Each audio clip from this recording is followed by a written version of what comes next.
Fala, galera, vamos acompanhar junto com a turma do Gazeta Esportiva as últimas informações do Timão. Memphis já treinou no gramado, mas ainda não pode jogar. E vamos ver como está a preparação do Timão para enfrentar o Vasco. Seguinte, galera, o Corinthians decide segunda-feira final de uma era e o início de uma outra era.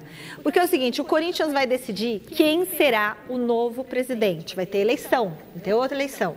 E o Silvestre está no Parque São Jorge justamente para trazer quais são as candidaturas que estão confirmadas para essa disputa.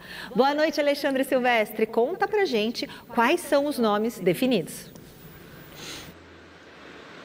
Tudo bem, querida? Boa noite para você, amigos, amigas, inimigos, simpatizantes. Tudo pronto para a eleição de segunda-feira. Democracia corintiana de pé na próxima segunda-feira pelo futuro do todo-poderoso Timão. 3 candidatos já confirmados, carimbados, confirmados pelo Conselho Deliberativo.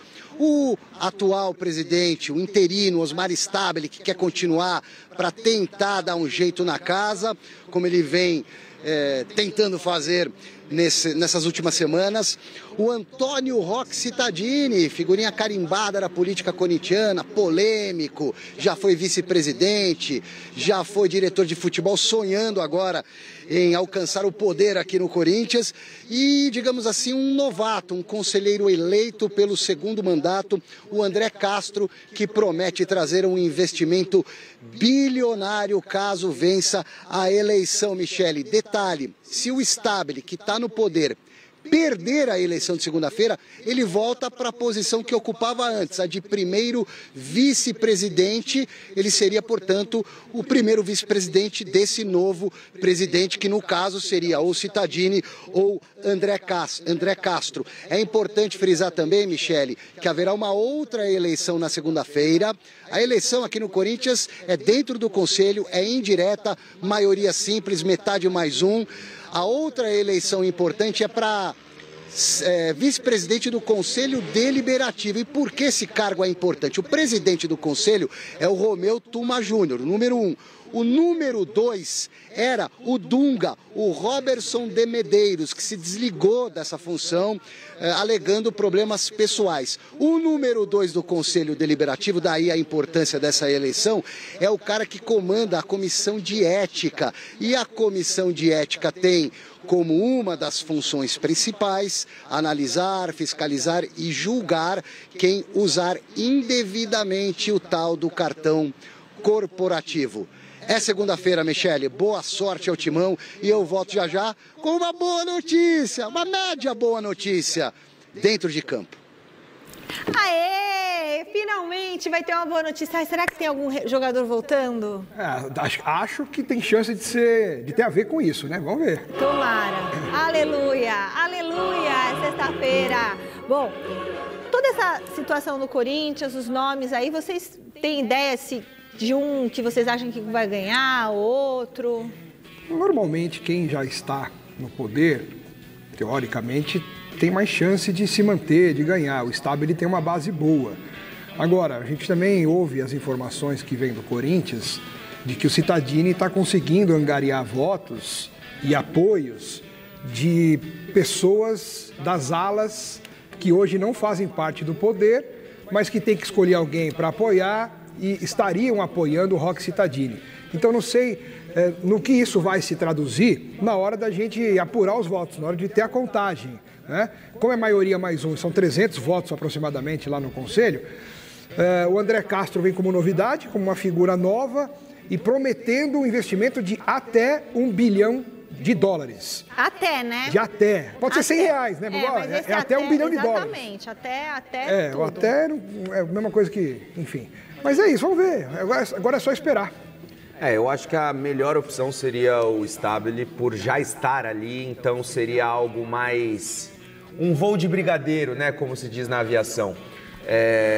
Mas como o Alex bem falou, e a gente teve essas informações, inclusive, passadas ao público no último Mesa Redonda, que o Roque Cittadini tem ganhado força e muita gente da ala do André Sanches, da galera da Renovação e Transparência, estaria apoiando o Roque Cittadini. Que é o do Ilho.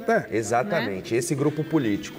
E além da renovação e transparência, aliados até do Augusto Melo estariam inclinados a apoiar o Roque Cittadini. Então, é uma situação ainda muito nebulosa, ninguém sabe o que vai acontecer. Se tratando de Corinthians, tudo pode acontecer. Mas eu acredito que o melhor pro clube seria o Stabile dar continuidade a esse mandato tampão. O Cittadini não foi presidente, ele foi o quê? Ele foi diretor de futebol. Ele sempre falava, sempre falava. Ele era diretor de futebol. Ah, tá. Ele era um manda-chuva, porque ele sempre dava entrevista, decidia muito. Na época que ele era diretor de futebol, ele que mandava. Bom, você sente que está pagando por um carro? Bom, nem só de política é feito o noticiário do Corinthians.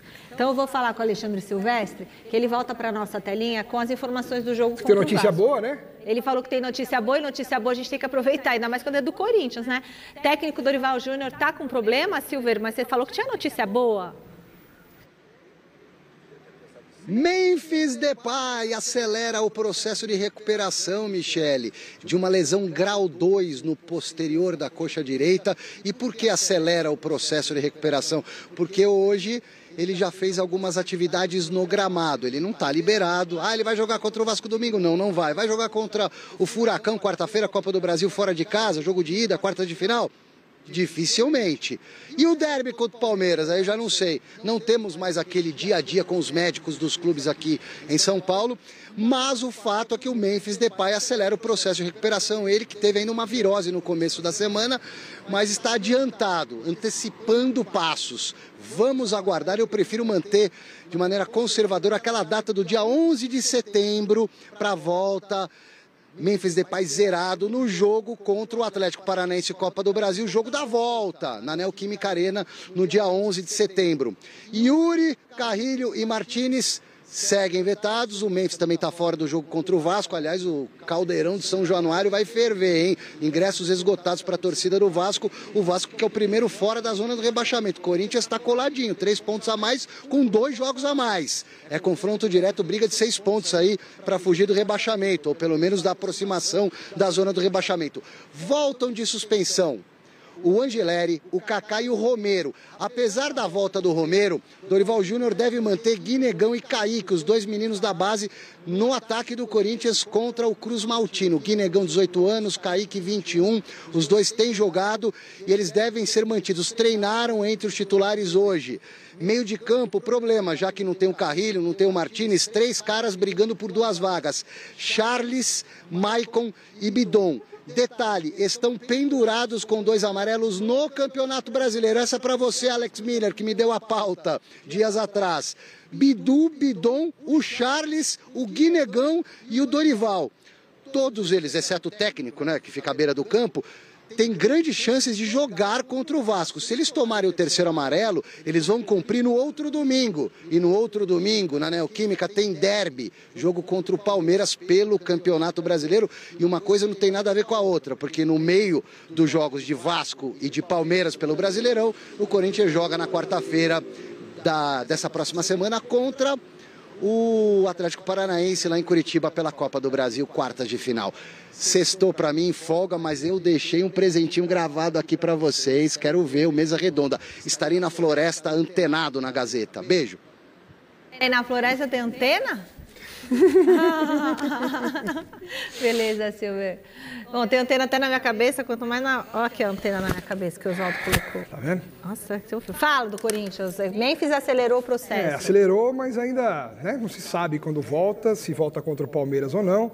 O Corinthians tem que ficar de olho aí nos pendurados, porque ele já tem 4 desfalques para o jogo contra o Palmeiras. Se esses pendurados tomarem cartão, o número de desfalque aumenta mais. Né? E é um jogo contra o rival e o Palmeiras pode jogar o Corinthians para a zona de rebaixamento, dependendo dos resultados que o Timão conseguir aí até o jogo do derby. É isso aí. O Corinthians não vai entrar na zona de rebaixamento, vai ganhar do Palmeiras, vai ser uma maravilha.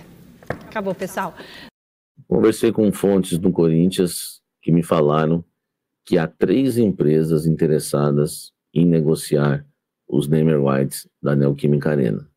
Vai depender das eleições, tá? E vai depender muito do que vai acontecer na segunda-feira. E aí depois, né, o Corinthians deve sentar com as empresas, ouvir as propostas e quem sabe renegociar. Eu acho que até a própria Neoquímica, né, poderia entrar nessa briga com essas 3, cobrir, enfim. É um nome bonito, a gente já acostumou, né? Mas não estamos torcendo por por empresa nenhuma, né? Enfim, então, é a grana, o que importa é a grana, tá?